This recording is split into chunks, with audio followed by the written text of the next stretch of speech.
ndewoy seymane ndewoy alaykati kam mangalaya. jërë ngeen jëf mbokki Sénégal jërë ngeen jëf mbokki àdduna di amaat mbégte kontaan bu baax a baax ci ñu ñuy suivre ci Lutte Sénégal TV ñu ngi leen di nuyu di leen siyaar comme ni ñu ko defee chaque jour rek di leen toppal làmb ak li ci biir moo waral tey ñëw fi nga xam ne mooy Parcelles Assainies unité 7 seet si ki nga xam te mooy unité 6 seet si ki nga xam te mooy Père Sagne bu Parcelles Mbooloo mu ngi ci biir làmb di ci liggéey lu am solo te nee naa la ko bokk ci gétt gi naan ci meew mi ñu fas yéene waxtaan ak moom fi làmb toll ak fi làmb Parcelles toll rawatina Parcelles Mbooloo ak xale yi fi nekk dañ koy nuyu bàyyi ko mu nuyu ñu ñuy suivre su ko defee ñuy dugg ci waxtaan bi Père maa ngi lay nuyu de la siyaar. ñu ngi ziar bu baax ñu ngi ziar bu baax yéen journaliste maa ngi di ziar bu baax a baax maa ngi di ziar képp koo xam ne moo nekk ci axlu làmb seen tur ak seen sant xam ne làmb dafa métti moo tax il faut ñu ziar leen maa ngi di ziar bu baax a baax a baax a baax jërëjëf. am na solo boo ñu dee présenté Père Sagne mooy kan. bon Père Sagne mooy coordonnateur écrit Parcelles Mbooloo bon depuis 2010 2011 jusqu'à nos jours. Oui, je suis le coordonnateur alors le coordonnateur de l'écrit. Et c'est moi qui est chargé de l'administration du dossier de Parcelles Mbooloo. Oui. Parcelles Mbooloo ndax mën nañu xam naka la sosoo ak lu waral sos bi. Bon Parcelles Mbooloo c'est pour toutes les Parcelles Assainies. képp ku de 1 2 jusqu'à 26 ci Parcelles nga bokk. moo tax ñu ne Parcelles Mbooloo bu ñu koy créé dañuy ne Parcelles Mbooloo parce que bu ñu koy créé amoon na rek énergie am na dooraat amoon na sako xam-xam mais nous on fait partie de l'écrit yoo xam ne ñoo njëkk a am récépissé waaw. ci écrit yi njëkk a am récépissé. voilà Parcelles Mbooloo fait partie des écrits ñu njëkk a am récépissé. En 2011 la ñu am récépissé waaw. ñu gis Parcelles Mbooloo créé ay ndaanaan. créer ay champion ñu nga xam te ne làmb xam na leen te fi ñu toll ci biir làmb kenn du leen natable pare ci ki ñu ko njëkkee rek muy dem si yàlla si Moussa Dioum di ñaan yàlla suuf oyof ci kawam ak xale yi nga xam te ñi ci ginnaawam Parcelles Mbooloo rayante jaayante ba créer champion yu mel noonu ndax nekkoon na lu yomb. waaw non nekkul lu yomb mais nag xam nga yàlla moom mooy toujours mooy def lu yomb ci doomu aadama da ngeen di góorgóorlu rek après yàlla fekk si leen. Alors, depuis qu'on a créé l'écurie, bon, il y avait les Moussa Dioum, les Gandiaye, nous faisons des mbër yu mag. Bon, après, nous avons ñëw bu ñoom yàlla ñëwee te ñoom Timtimol, ñoom Oninga, ak les Poulains, ak ñoom Franc ñëw ak ñoom Ibou Ndiaye, ak ñoom Farbou Diar, ak yeneen boy ñoom Moussa Dioum 2, ñoom ñëpp ñu ñëw voilà ci écurie bi. Alors, on a commencé à têter les gens. En ce moment, il y avait Lato qui était là avec nous parce que man maa demoon jëli Lato jamono bu mu bàyyi door duraat ma dem jëli ko mu ñëw ci écrit mu nekk suñu premier coach principal moom Lato waaw mu dem bo xam nga rek lu yàlla wax rek mu ne ma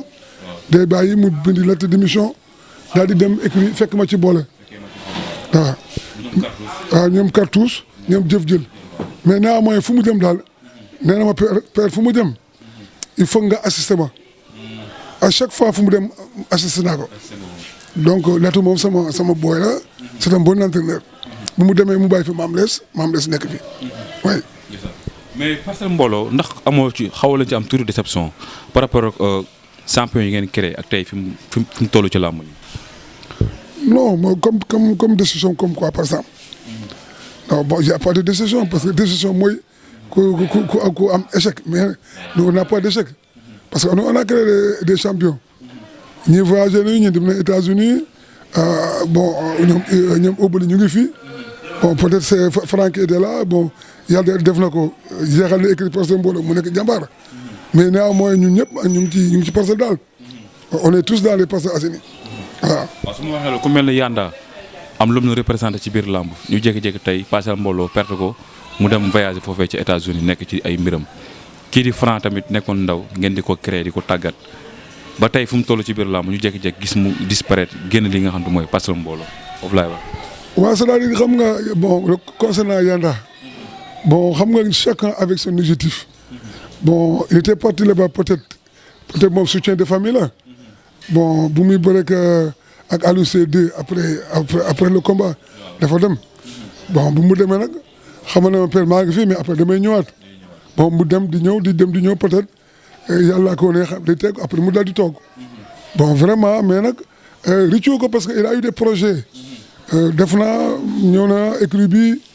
bu mu à chaque fois heure bu jógee États-Unis ñëw dina ñëw nuyu si ma cette fois-ci tamit il est venu mu créer benn salle de musculation ak d'autres projets yoo xam ne bon c'est lui qui peut divulguer le secret mais c'est pas moi donc am na ambition ci làmb ba léegi bon quant à Franc nag lii moom c'est négatif comme xam nga nu mu tudd maa la ko ci kër gi vraiment xaaral ba dem beneen kër kooku dafa kenn mën na ko porter préjudice il a choisi sa mère quoi waaw c'est pas grave. mais foofu dinaa fa ñëw muy ci Franc mais dañuy taxaw ci Yanda lim am làmb moo ko may mu dem bu ko nekkoon lim am mu yam ko ci ay njabootam wala ay mbokkam wala mu xool lu mu ci def mais mu jël ni ko da koy delawaat ci biir làmb créé li nga xam mooy salle de musculation ak yeneen ak yeneen yi nga xam te mu ngi koy wàcc loolu noo ma koy jàngatalee. waaw xam nga mooy làmb rek mooy làmb te ñun ñëpp dañ ci war a liggéey mooy ñun ak xale yi mag ñi xale yi dañ ci war a liggéey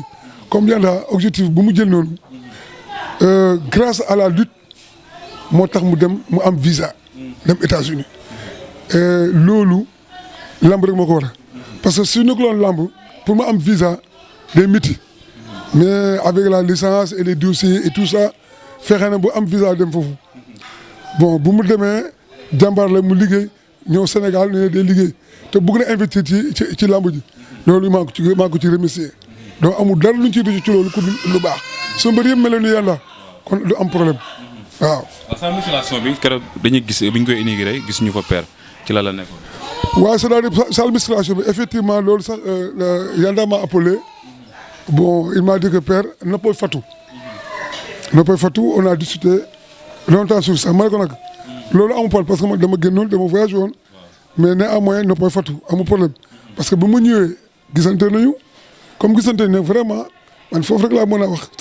xam nga dem ci immigration bon mën nañu dem mën nañu ñàkk a dem mais nag su fekkee ñu am jot dañuy dem mais keroog amuñu jot mais vraiment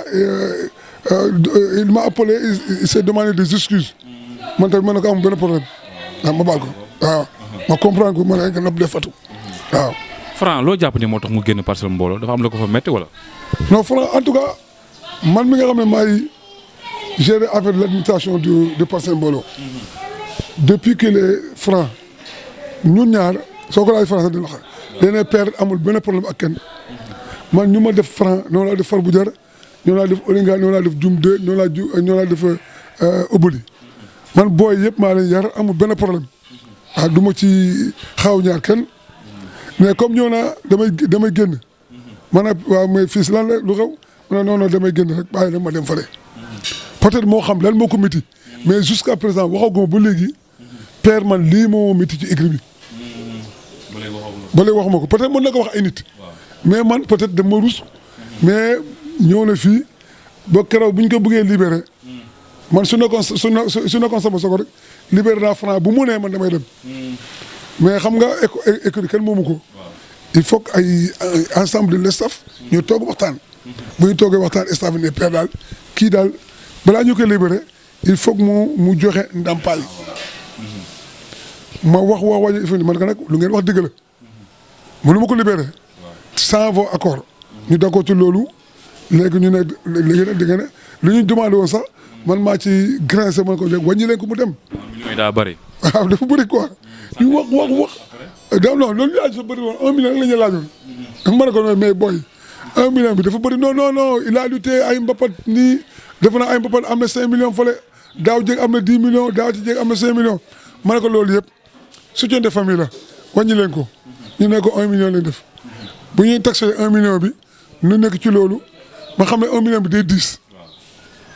ma woote ma ne ko wàññi leen ko ma dem CNG ma ne ko comme da ngeen gars yi dañuy bëgg la libération de Franc dañ ko wàññi suñu joxee 500 000 francs ñu libéré ko. ñu libéré ko ma woo As ma ne sa boy bi na góorgóorlu joxe 500 000 francs ñu libéré ko. 500 000 francs bëriwul ci la as comprendre wax ko après ñu joxe 500 000 francs keroog bu ñu ñëw moog as ñoo ànd ñu daal di ñëw indi 500 000 francs ma woo Mor Diouf ma ne ko nag kaay di ma téye xaalis bi mu ñëw ñu yëkkati 500 000 francs jox ko noonu lañ ko libéré mu dem mais amuñu benn problème. waaw ñu ngi doon dégg est-ce que amul jafe-jafe ak course bi ba waral coow li nii am. non c'est kooku seen diggante ak ma coach bi kooku affaire xale ak xale la mais Mame Less vous parlez de Mame Less non. non Mame Less mosuñu gis xiiroo ngaay ak moom peut-être c'est des problèmes internes mais c'est pas des problèmes externes parce que si c'était des problèmes externes kon dinaa ko xam. mais des problèmes parce que Mame Less moo dafa doon yóbbu na ko bokk ba drapeau à Kolda yóbbu na ko bokk Kolda yenn saa soo amee mbappat Iba Mar Mame Less da ko doon assisté dafa doon assisté donc vraiment problème boobu daal ma xam nga nit daal mutul loolu daal waaw. moment bi boo amee message booy lancé ci diggante Parcelles mbooloo ak mbër yi nga xamante ne bii ku ci mel ne Franc ju génne fa lu muy doon. ñu Moussa Dioum de non ñu gën a góorgóorlu rek parce que xam nga ñu gën a góorgóorlu parce que ñun ñëpp Parcelles la ñu. waaw dem rek ci combat góor a soog bi dem naa stade booy daraay mu Papa Sow romb ma ne ko fils dama lay boxe de dama lay boxe na nga def sax mu ne Père Sagne gi ñaar gis ma ko maa ngi fii donc xam nga kon ñooñu man meroo ma leen ci benn côté jàmm lañ sax moog Père Ba mi nantuuñu mais j'entends son nom Farba Diagne soo amee combat day dem ba ci Père Diaw Père Ba mu jàppale ko te man mosuma toog Père Ba mais far nee na ma damay dem ci Père Ba mu dem a jàppale xam nga kon Père Ba tamit ku baax la Birame Ndiaye c'est la même chose bon Khadim Gadiaga on s'est pas vu Jos Barke dama laa ko gis ba nga est-ce que xam nga ma mu ne damay dégg sa tur man ko man maa Père Sagne donc xam nga ñu ñëpp benn lañu histoire amul solo ñu ñëpp ñu leen boot ñu góorgóorlu ñu fa jógee ak ñu fa des yëpp benn lañu moo ñoom Farba Diagne ñoom Oninga ñoom Obali ñoo fa des Dioum de dem na Franc dem na yàlla na ko yàlla may lu mu bëgg foofu waaw parce que vraiment ñu ñoo la ko ensemble ñu ñoo ko tete ba mu gis feneen déedéet doo ko da nga bàyyi mu dem su demee ngam ñaan ko yàlla réussir tey ñaanal naa tey personne tey su jógoon fii tey xanaa passé xaar ñu dem këram mais Franc daf dañ ñëw fi ci kër gi dama seet boo Farba Diagne gis nga baraag bële foofu lañ doon nekk ñoom ñaar di ataaya mook far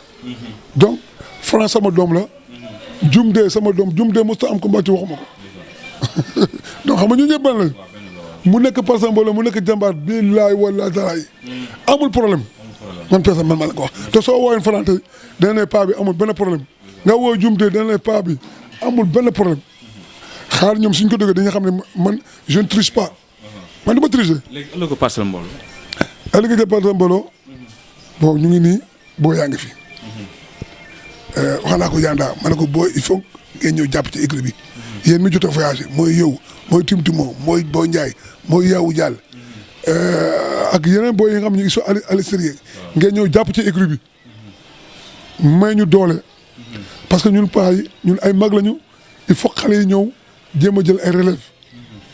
di jël relève Parcelles mbooloo parce que man rek mënuma nekk Parcelles mbooloo jusqu'à l'éternel waaw mbëri tamit maa ngi lancé appel mbépp mbër boo xam ne bu nga ñëw Parcelles mbooloo ubbil naa ko yoon da nga mën a dugg à l'aise parce que ñun lu ñu laajte bariwul bokkuñ ci yenn écrits yoo xam ne dañuy laajte mbër yi lu métti déedéet soo ñoree ne la intégré nga dugg waaye nekk ci maintenant école mënoo fa dugg te sans nga joxe dara parce que école bi tey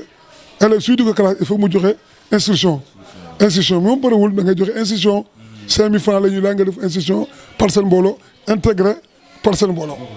bokk ci. am na solo Père. waaw Père maa ngi bëgg ci yow. ñu ngi kontaan man tey maa ngi bëgg ci yéen ñëpp di leen ziare di ñaan axlu lamb yàlla lamb ji ubbi ci jàmm parce que vraiment saison bi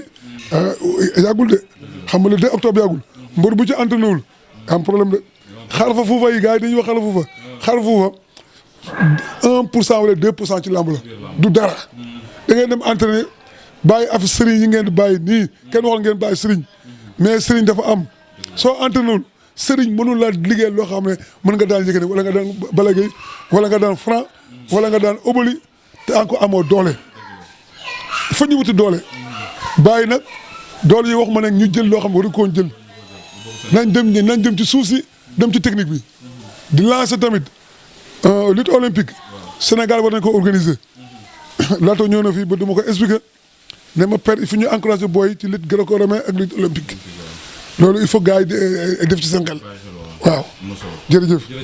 ndewoy say maane ndewoy